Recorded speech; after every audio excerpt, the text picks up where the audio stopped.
تو اب جب قطر کے اوپر کیا ہے تو میرے خیال سے یہ ایک اچھا عمل ہے کہ جہاں سارے جو مسلم ممالک ہیں آج وہ اکٹھے ہیں. تو میں بالکل یہ سمجھتا ہوں کہ اگر کوئی ایک پریکٹیکل اور ایسا نیا عمل نہیں بنایا جائے یا جو لیگلی طور پہ کوئی ایک نیگیٹو امپیکٹ کریٹ کرے اسرائیل کے لیے جس سے اس کو محسوس ہو کہ اس کے جو انٹرسٹ ہیں وہ ریسٹرکٹ کیے جا رہے ہیں. آپ نے انالوجی ڈرا کی ہے پاکستان اور بھارت کی جنگ کی, تو آپ سمجھتے ہیں کہ قطر اپنے طور پہ اپنے تئیں جواب دے, اس کا کوئی ملیٹریلی جو انہوں نے کہا بھی ہے کہ اس کا بھرپور جواب دیا جائے گا, یا پوری عرب اور مسلم دنیا مل کے جواب دے؟ دیکھیں, جب 7 ملکوں کی سیورینٹی کو چیلنج کیا گیا ہے تو اب اس میں 2 موقع, ایک تو یہ کہ قطر انڈیپینڈنٹلی کرے, دوسرا یہ کہ اگر کوئی مسلمان ممالک جس طرح آپ نے کہا کہ کوئی نیٹو کی طرز کے اوپر بنا لے, وہ مجھے تو نہیں لگتا کہ یہ ابھی یہاں کچھ ایسا ہونے جا رہا ہے. بہرحال میں یہ امید ضرور کروں گا کہ کوئی ایسا پریکٹیکل اور لیگل وے اپنایا جائے جس سے اسرائیل کو امپیکٹ پڑے. لیکن میں یہ ضرور اس آئیڈیا کو میں آئی وڈ سیکنڈ اٹ کہ دیکھیں, جب ایک ملک جو ہے انٹرنیشنل لا اتنا ویکن ہو چکا ہے کہ اسرائیل جیسا ملک جو کہ وائلیٹر ہے انٹرنیشنل لا کا, جو کہ وائلیٹر ہے ہیومن رائٹس کا, وہ ایک دفعہ نہیں درجنوں دفعہ وائلیشن کرتا ہے. اور دنیا کا جو پلیٹ فارم یونائٹڈ نیشن سے جو ہم سمجھتے ہیں کہ ایک کوئی امپیکٹ آنا چاہیے وہ نہیں نظر آ رہا, تو ہمیں ضرور کوئی اس کے پیرلل یا اس کے قریب کوئی ایسا میکنزم ہونا چاہیے جو اس معاملے کو روکے, ورنہ کیوس ہے انٹرنیشنل ارینا, ورنہ کیوس ہے. سینٹر ڈاکٹر ہمایوں محمد صاحب, میں آپ کی طرف آؤں گی, آپ کا کمنٹ مجھے اس پہ چاہیے. ایک اسلامی ممالک کا اتحاد تو موجود ہے, ان کی ایک فورس بھی موجود ہے جس کو ہیڈ کرتے رہے جنرل راحیل شریف صاحب, لیکن کیا آپ سمجھتے ہیں کہ اس وقت جو چیلنج درپیش ہے تو کیا کوئی نیٹو کی طرز پہ کوئی مسلم دنیا کا فوجی اتحاد بن سکتا ہے جو پریکٹیکل ہو اور جو آن گراؤنڈ موجود ہو اور جو واقعی دفاع کر سکے؟ بسم اللہ الرحمن الرحیم. دیکھیں, آپ نارملی اپنا تجزیہ کرتے ہیں کہ لیٹس سے اگر میں نے کوئی غلط کام کیا اور آپ نے یا رانا صاحب نے اس کے اوپر کوئی کمیٹی بلائی ہے, تو میرا ریاکشن بتا رہا ہوگا کہ میں آپ لوگوں کو کس لیول پہ رکھ رہا ہوں. فرض کرے وہی غلط کام کنٹینیوس کرتا جا رہا ہوں جس کے بارے میں آپ نے میرے لیے کیا ہے, so that means I basically do not consider you as a threat اور اینی تھنگ.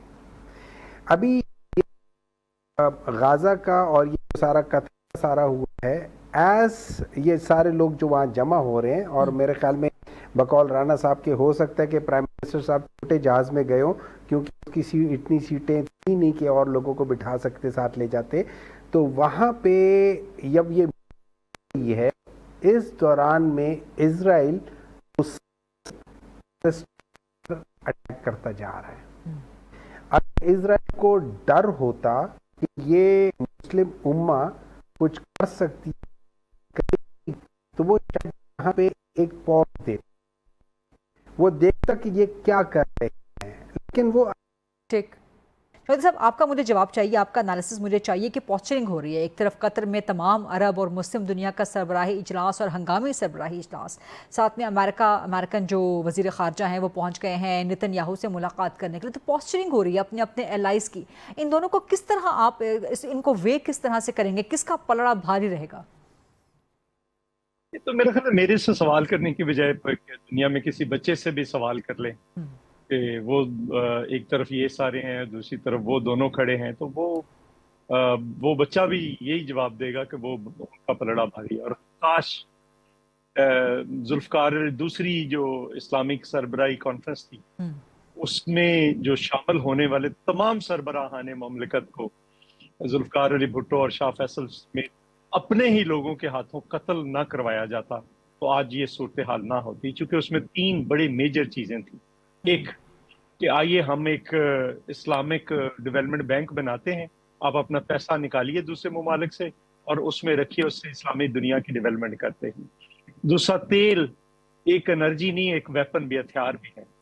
اور تیسرا انہوں نے کہا تھا کہ ہم مل کر ایک کوئی فوجی حکمت عملی اپنائیں جس پہ سارے رضامند ہو گئے تھے، اور انہوں نے کہا تھا کہ ہم نے ایٹمی پروگرام شروع کیا ہے، ایٹم بم کی بات نہیں ہے اکیلے کی، تو اس میں ہمیں گھیرا ڈال لیا گیا ہے، ہماری مدد کریں۔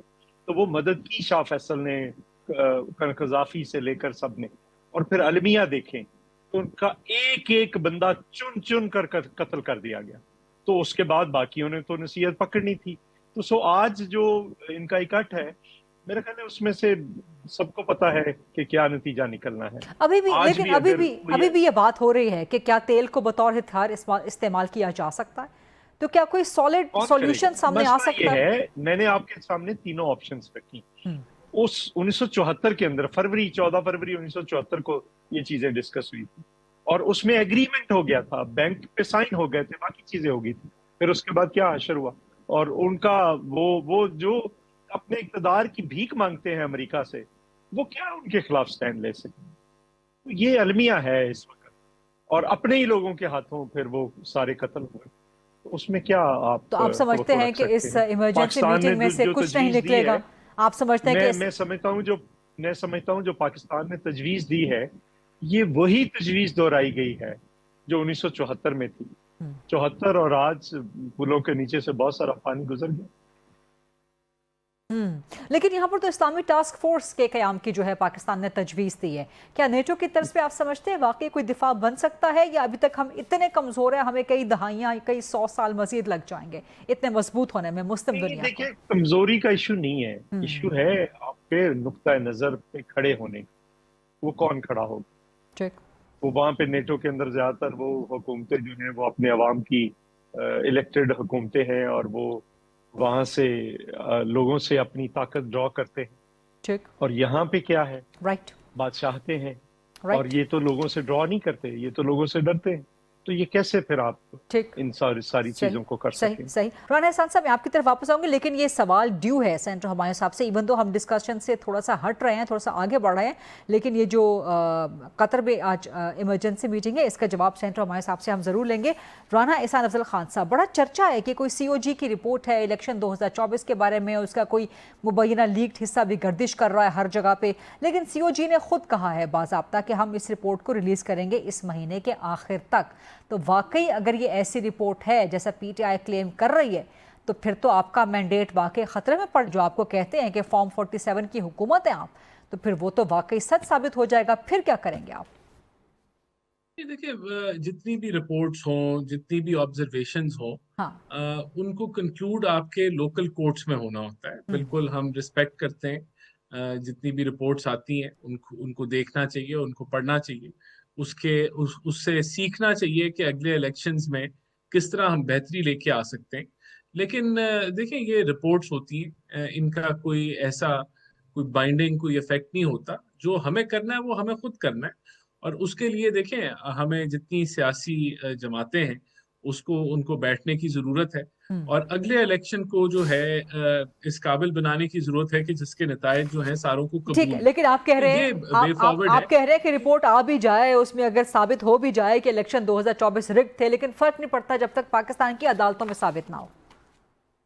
دیکھیں، میں کبھی بھی نہیں کہوں گا اگر رگڈ تھے تو فرق نہیں پڑتا۔ پہلی بات تو یہ ثابت ہونا ہے نا کہ رگڈ ہے۔ رپورٹس تو جو ہیں وہ ہمیشہ انہوں نے پوائنٹ آؤٹ کیا ہے، بے ضابطیاں ہیں، ایگزسٹ کرتی ہیں ہمارے الیکشن کے نظام کے اندر، اس کو بہتر کرنے کی ضرورت ہے، تو وہ کاوش ہمیں کرنی چاہیے۔ 2029 میں بڑا ٹائم ہے، اگر سیاسی جماعتیں مل بیٹھ کے کاوش کریں تو 2029 کا الیکشن بہتر ہو سکتا ہے۔ اس سے زیادہ تو میرے خیال سے اس رپورٹ کا کوئی اتنا وزن نہیں ہوگا کہ ہم اگر کوئی ایکشنیبل آئٹمز ہوں تو ان کو ہم امپلیمنٹ کریں 2029 کے لیے۔ Interesting, quite interesting.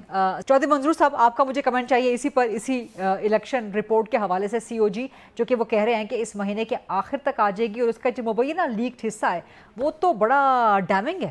وہ اگر سامنے ایسے ہی ہو گیا، ایسے ہی رپورٹ آ گئی، تو پھر تو آپ لوگوں کی حکومت خطرے میں پڑ جائے گی، اخلاقی طور پہ بھی اور ہر اعتبار سے، سیاسی اعتبار سے۔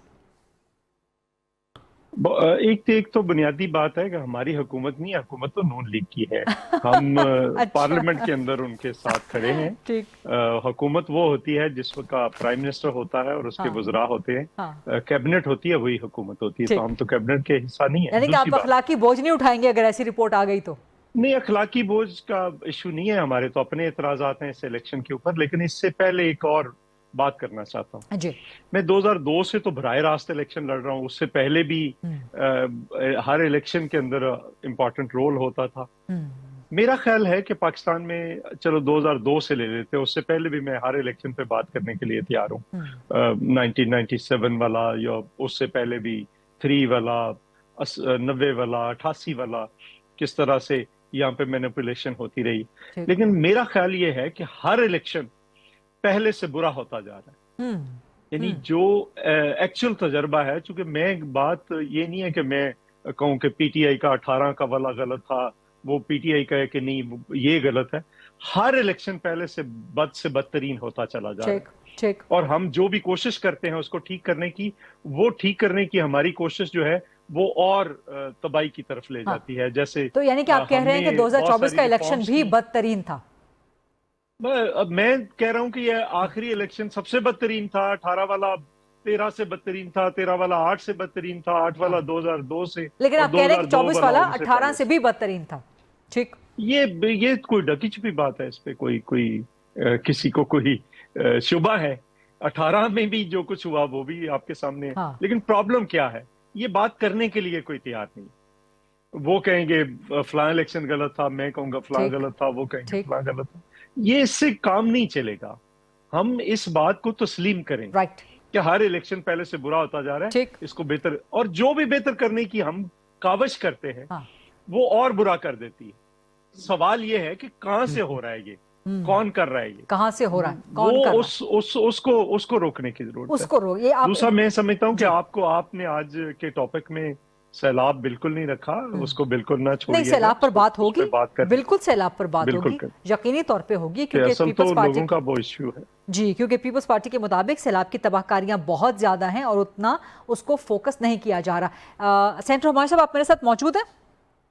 جی، میں آپ کے ساتھ موجود ہوں. جی، معذرت، کچھ شاید سگنلز کے ایشو ہیں اس ایریا میں، اور مجھے ایک بریک بھی لینی پڑ گئی ہے. میں بار بار آپ کی طرف آنے کی کوشش کر رہی تھی، تو آپ کی اجازت سے اگر بریک لیں تو واپس آ کے زیادہ سوالات آپ سے ہی ہوں گے، کیونکہ آپ کا موقف قطر کے حوالے سے، رپورٹ کے حوالے سے الیکشن برقرار ہے، اور سیلاب پر بھی بات کریں گے. Let's take a short quick break and then come back. Welcome back after the break. Senator ہمارے صاحب، اب آپ کو کیا میری آواز آ رہی ہے؟ بالکل آ رہی ہے. ٹھیک ہے. ایک تو میں آپ سے آپ کا ویو پوائنٹ جاننا چاہتی، جو ہم قطر کے حوالے سے ڈسکس کرتے، اس پہ آپ کا جواب پینڈنگ تھا، فرمائیے گا. میں دوبارہ کرتے تو بسم اللہ الرحمن الرحیم. یا کا نعبد و یا کا نستعین. دیکھیں، جو چودھری صاحب بات کر رہے ہیں نا، میں چودھری صاحب سے کافی ایگری کرتا ہوں. نمبر 1، ایک تو پروبیبلی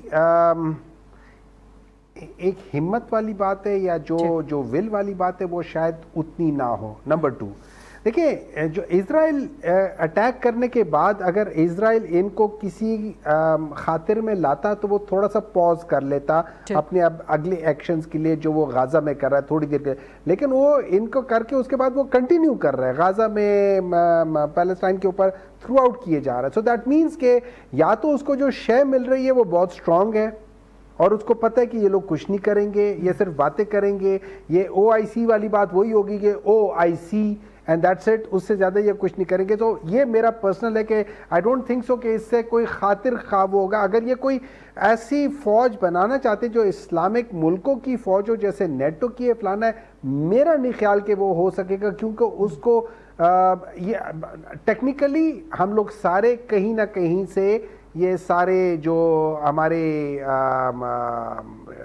آرمامنٹیرینز ہوتے ہیں، ہم کہیں نہ کہیں سے لے رہے ہوتے ہیں، جہاز یہاں سے، ٹینک وہاں سے، فلانا وہاں سے. تو میرا نہیں خیال کہ کسی کے کوئی ہمیں الاؤ کرے گا، یہ کچھ کرے گا، اور ہم میں اتنا دم نہیں ہے، مسلمانوں میں اتنا دم نہیں ہے. کمنگ ٹو یہ جو الیکشنز کی بات کر رہے ہیں، جو کامن ویلتھ والی ہے، دیکھیں اس میں بڑے سوالات ہوتے ہیں. کامن ویلتھ والوں نے اس کو ڈینائی نہیں کیا، انہوں نے یہ نہیں کہا کہ ہم اس رپورٹ کو ڈینائی کر رہے ہیں، انہوں نے ڈینائی نہیں کیا. انہوں نے ایکسیپٹ بھی نہیں کیا، لیکن وہ کہہ رہے ہیں کہ ہم اس مہینے کے آخر تک ریلیز کر دیں گے. انہوں نے ہاں انہوں نے ایکٹ آف اومیشن کیا ہے, انہوں نے کمٹ نہیں کیا, نہ ڈینائی کیا نہ ایکسپٹ کیا, اس کو ایکٹ آف اومیشن کہتے ہیں, اور انہوں نے کہا ہے کہ ہم اپنی رپورٹ دیں گے. سوال یہ ہے کہ اتنی ڈیلے کیوں کی انہوں نے؟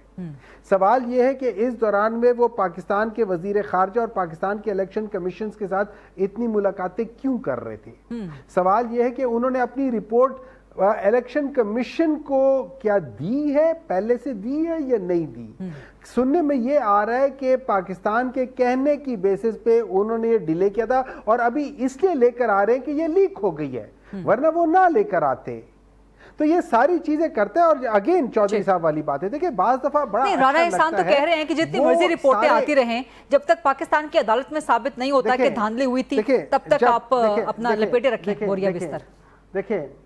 دیکھیں اس طرح یہ ہے کہ جو سیزن پولیٹیشنز ہوں گے نا, جن کو ویلیو آف ڈیموکریسی کا پتہ ہوگا اور انہوں نے بھی اپنے ٹائم پہ غلطیاں کی ہوں گی, وہ اس غلطیوں کو ریئلائز کرتے ہوئے نشاندہی کرتے رہیں گے, جو کہ چودھری صاحب نے بھی کہی ہے. And I appreciate such people کہ جو کہ صحیح بات کرتے ہیں. رہی بات یہ, اگر دیکھیں اگر ایک بندہ نالائق ہے, اس کو آپ کہیں کہ یار یہ تم دوبارہ فیل ہو گئے ہو, اس کو فکر ہی نہیں ہے کہ میں فیل ہونے سے مجھے فکر کیا ہے. میں آپ کو دو تین کس کی طرف اشارہ کر رہے ہیں, کس کی طرف اشارہ کر رہے ہیں آپ؟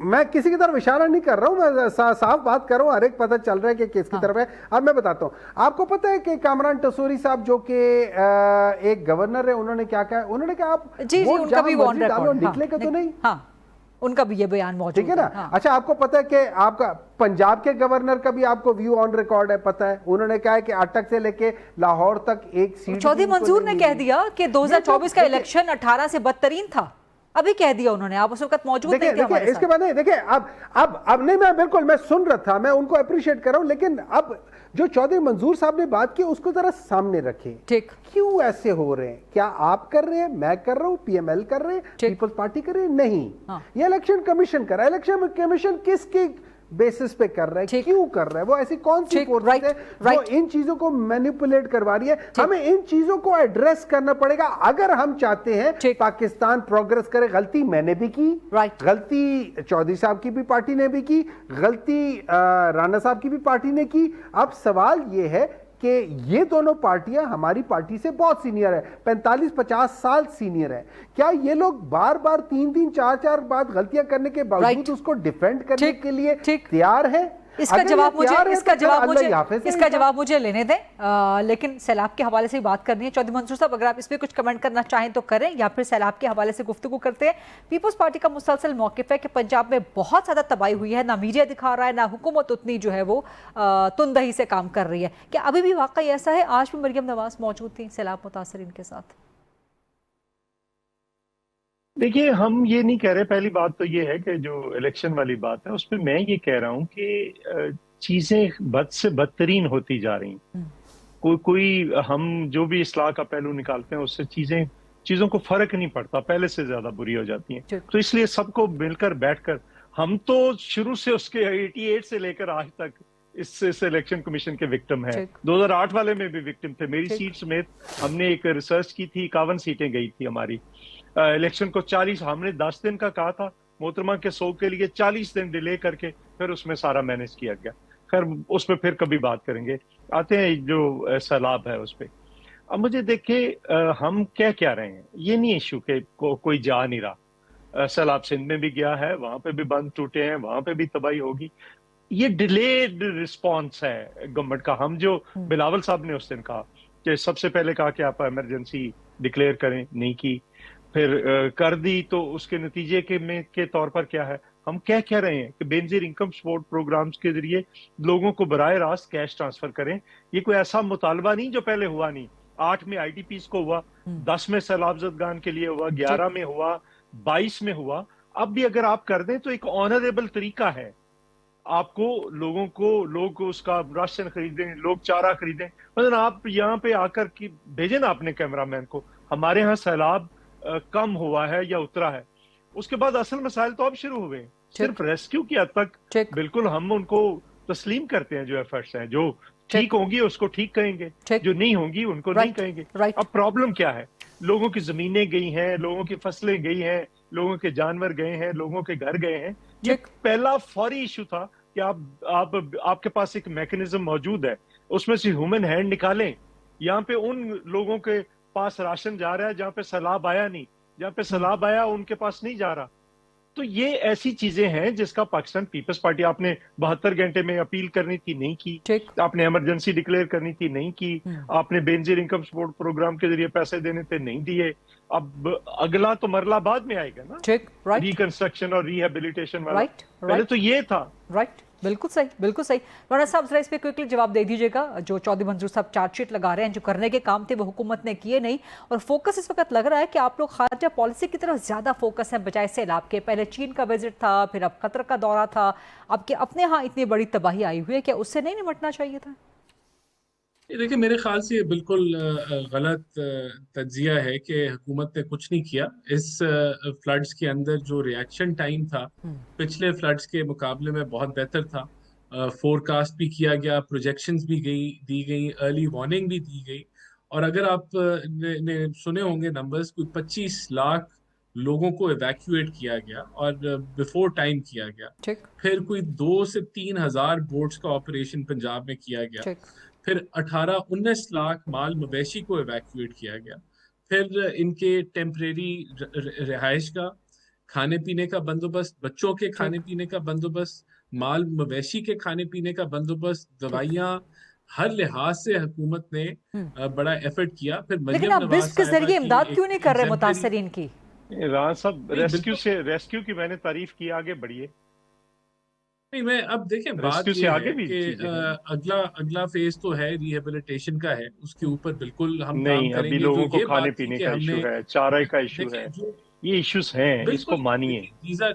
نہیں, یہ ایشوز تو ہیں, اور تبھی پوری انتظامیہ جو پنجاب کی ہے وہ آن گراؤنڈ ہے. تبھی مریم نواز صاحبہ جو ہے, آپ کے پاس ایک میکنزم موجود ہے, 22 میں دیا نا آپ نے بے نظیر انکم سپورٹ پروگرام وہ کہہ رہے ہیں بس کے ذریعے آپ کیوں نہیں امداد کر رہے؟ دینے میں حرج کیا ہے, مسئلہ کیا ہے؟ میری بات سنیں نا, وہ تو ڈائریکٹ ایک بندے کی اپنی جیب میں جائے گا نا, وہ پٹواریوں تحصیلداروں کے ہاتھوں تو نہیں لوگ ذلیل ہوں گے. جی رانا صاحب جواب دیں کوئکلی ذرا.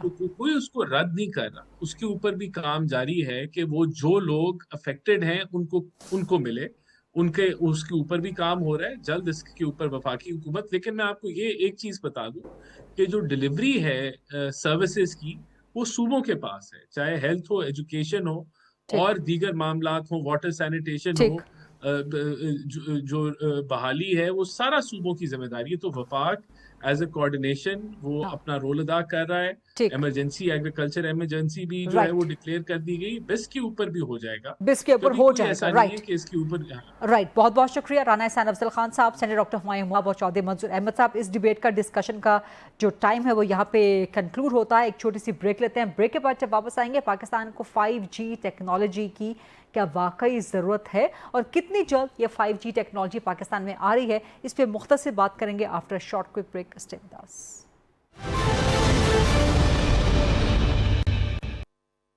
Welcome back after the break. Programme کے اس سیگمنٹ میں انتہائی اہم ٹاپک کے حوالے سے بات کریں گے. پاکستان میں 5G ٹیکنالوجی آنے جا رہی ہے, کیا واقعی پاکستان کو اس کی ضرورت ہے؟ اور پاکستان میں ویسے تو آئے روز انٹرنیٹ اور کیبل جو ہے وہ بند ہوئی ہوتی ہے, تو کیا 5G ٹیکنالوجی کے آنے سے پاکستان میں واقعی انقلاب آ جائے گا؟ کیا پاکستان کے جو پسماندہ ترین دور دراز علاقے ہیں, کیا وہاں کے لوگوں کو بھی مساوی حقوق مل سکیں گے کہ وہ دیگر شہروں کے مقابلے میں یا دیگر شہریوں کے مقابلے میں ایک مساوی حقوق, ایک مساوی پلیٹ فارم پہ آ سکے؟ پاکستان میں سوشل میڈیا استعمال کرنے والوں کی تعداد میں روز بروز کئی لاکھ کا اور سال بہ سال کئی کروڑوں کا اضافہ ہوتا چلا جا رہا ہے. اسی پر بات کریں گے 5G ٹیکنالوجی. دنیا تو اس وقت 7G 8G تک جا چکی ہے, پاکستان پھر بھی پیچھے ہے, لیکن کتنی ضرورت ہے اس وقت پاکستان کو 5G ٹیکنالوجی کے حوالے سے؟ میرے ساتھ موجود ہیں سابق وفاقی وزیر فار IT جناب فواد حسین چودھری صاحب. فواد چودھری صاحب بہت شکریہ آج پروگرام کے لیے وقت دینے پہ. 5G ٹیکنالوجی کیا آپ کو لگتا ہے کہ پاکستان میں آ سکے گی؟ پاکستان کا سسٹم اس قابل ہے کہ اس ٹیکنالوجی کو سہار سکے, اس کو برداشت کر سکے, اور اس ٹیکنالوجی کے آنے سے پاکستان میں فائدہ کیا ہوگا؟ دیکھیں, پہلی بات تو یہ کہ 5G ٹیکنالوجی جو ہے نا وہ ہے کیا. وہ آپ اس کو آسان زبان میں آپ یہ سمجھ رہے ہیں کہ جو ہماری جب ابھی میں اور آپ بات کر رہے ہیں تو یہ اس میں ایک 2-3 سیکنڈ کا ایک لیگ ہے، اور جب آپ نے دیکھا ہوگا کہ جب اوبیز کے اوپر ہم ریکارڈ کرتے ہیں تو لیگ کافی زیادہ ہوتا ہے. تو بنیادی طور کے اوپر پہلے تو یہ ہے کہ 5G میں یہ لیگ بالکل نہیں ہوتا، اور دوسرا یہ ہے کہ لیٹنسی جو ہے وہ بالکل نہیں ہوتی. تو ان دو وجوہات سے 5G جو ہے وہ بڑی زیادہ سپیڈ ہے. ہمارے ہاں پاکستان کے اندر تو ابھی 4G بھی پوری طرح امپلیمنٹ نہیں ہوا. آپ خود ہی دیکھیں گی کہ جب آپ فار ایگزامپل موٹر وے کے اوپر ہوتے ہیں یا جو ہی آپ سڑک کے اوپر ہوتے ہیں تو آپ کی جو کالز ہیں اسپیشلی واٹس ایپ کالز جو ہیں وہ نیچے آنا شروع ہو جاتی ہیں، ان کی کوالٹی گر جاتی ہے، اول تو ملتی ہی نہیں ہے. اسی طرح سے جب اگر آپ نے وہ وائی فائی کے اگر آپ باکسز کے اوپر ہیں تو آپ نے دیکھا ہوگا کہ وہ تو بالکل کام ہی نہیں کرتے. سو یہ سارے، لیکن بنیادی بات تو وہ ہے جو آپ نے خود ہی کی ہے شروع میں، کہ کیا ہمارے جو سیاسی اعتبار سے ہم جو انٹرنیٹ کی سپیڈ جو ہے اس کو افورڈ کر سکیں گے، جبکہ ابھی ہم جو 4G ہے اسی کو افورڈ بھی نہیں کر پاتے. تو پہلے جو ایک پولیٹیکل ول اس کے لیے ہے یا نہیں ہے، جو ظاہر ہے کہ اپیرنٹلی اتنی نہیں لگتی. دوسرا ایشو یہ ہے کہ 5G کے لیے جو اسمارٹ فونز ہیں وہ پاکستان میں بھی اتنے نہیں ہیں جتنے ہونے چاہیے. ہمارے دور کے اندر، پی ٹی آئی کے دور کے اندر، ہم جب موبائلز کی جو لے کے آئے تھے پالیسی، اس کے بعد اسمارٹ فونز کی تعداد میں کافی اضافہ ہوا 32% سے اب ہم 52% کے اوپر آئے. لیکن اب پھر ٹیکسز جو ہیں وہ موبائلز کے اوپر بڑے زیادہ ہو گئے ہیں، جس کی وجہ سے جو ہمارے اسمارٹ فونز ہیں اس کا حل یہی ہے کہ پاکستان کے اندر مینوفیکچرنگ ہو اور سستے ہوں. جب تک اسمارٹ فونز نہیں ہوں گے تو پھر تو آپ کو پتہ ہی ہے، پھر تو انٹرنیٹ کا کوئی اتنا فائدہ ہے ہی نہیں. تو ہمیں اسمارٹ فونز کو اوپر لے کے جانا ہے. اچھا، انڈیا نے یہی کیا کہ انڈیا نے تو 3G سے سیدھا جمپ لگا دیا 5G کے اوپر، اور 4G کے اوپر کوئی اتنا انہوں نے توجہ نہیں دی. وہ اب انفراسٹرکچر جو چاہیے ہوتا ہے نا، انڈیا نے یہ کیا کہ انہوں نے کہا 4G پہ کیا پیسے لگانے ہیں، ہم 5G کرتے ہیں تو 4G اسی میں ہی ہو جائے گا. اب دیکھیں، اگر 5G کے لیے پہلی بات تو یہ ہے کہ ہمیں اسپیکٹرم کی ہماری جو بڈ ہے جو رکی ہوئی ہے اس کی بڈ کرنی ہے. پھر دو بڑے امپورٹنٹ لیگل کیسز ہیں جو کسی طرف نہیں لگ رہے. ایک سن ٹی وی کا کیس ہے جو 1995 سے پینڈنگ چلا آ رہا ہے مجھے بتایا گیا، اور ایک کیس ہے آپ کا یہ جو پی ٹی سی ایل اور ٹیلی نار کی جو ہونا ہے، اکٹھا ہونا ہے انہوں نے، وہ کیس ہے جو کمپٹیشن کمیشن میں. یہ ایک تو لیگل ایشوز ہیں 2-3، اور اسپیکٹرم کی جو فروخت ہے وہ ہے، اور تیسرا پھر یہ ہے کہ آپ جو ریسورسز ہیں پاکستان کے اندر انویسٹمنٹس نہیں ہو رہی ہیں ابھی. یہ میجر پرابلم ہے پاکستان کا، فورن انویسٹمنٹ نہیں ہو رہی. اگر آپ کسی بھی موبائلنگ یہ اپنے جو فون پرووائڈرز ہیں ان سے بات کریں گی تو وہ آپ کو بتائیں گے کہ سب سے بڑی پرابلم یہ ہے کہ پاکستان سے آپ ڈالر باہر نہیں لے جا سکتے. تو اس وجہ سے جو فورن انویسٹر ہے وہ پاکستان میں پیسہ نہیں لگا رہا. تو وداؤٹ دیٹ انویسٹمنٹ آپ اس کو کیسے کریں گے، آئی ڈونٹ نو. لیکن that goes hand in hand, that goes parallel, کہ اگر آپ 5G ٹیکنالوجی یہاں پہ لے آتے ہیں، آپ اپنا انفراسٹرکچر بھی ڈیولپ کر لیتے ہیں، آپ اپنے سسٹم کو بھی اپ گریڈ کر لیتے ہیں، اس کی اوور ہالنگ کر لیتے ہیں، تو پھر انویسٹمنٹ کی اپرچونیٹیز آپ کے لیے بڑھ جاتی ہیں. نہیں، انویسٹمنٹ دیکھو نا، پرابلم یہ ہے نا کہ فار ایگزامپل اگر آپ اپنا پیسہ باہر سے لاتے ہیں اور آپ پاکستان سے باہر پیسہ نہیں لے جا سکتے تو پھر تو آپ کو جتنی مرضی اپرچونٹی ہو کوئی پیسہ لگائے گا نہیں. So the biggest problem right now in investment, جو فورن انویسٹمنٹ کی مد میں جو پاکستان میں ہے، وہ یہ ہے کہ ہمارا پیسہ باہر لے جانا بہت مشکل کر دیا اسٹیٹ بینک نے، اور اس کی وجہ سے فورن انویسٹمنٹ آ نہیں رہی. رائٹ، بہت بہت شکریہ فواد حسین چودھری صاحب، سابق وفاقی وزیر فار آئی. بات کر رہے تھے کہ 5G ٹیکنالوجی پاکستان میں کتنی ضروری ہے، لیکن اس کے نفاذ کے لیے چیلنجز کیا ہیں. That's a wrap. یہ تھا آج کا programme. I'll see you tomorrow inshallah 8 o'clock on GTV. اللہ حافظ.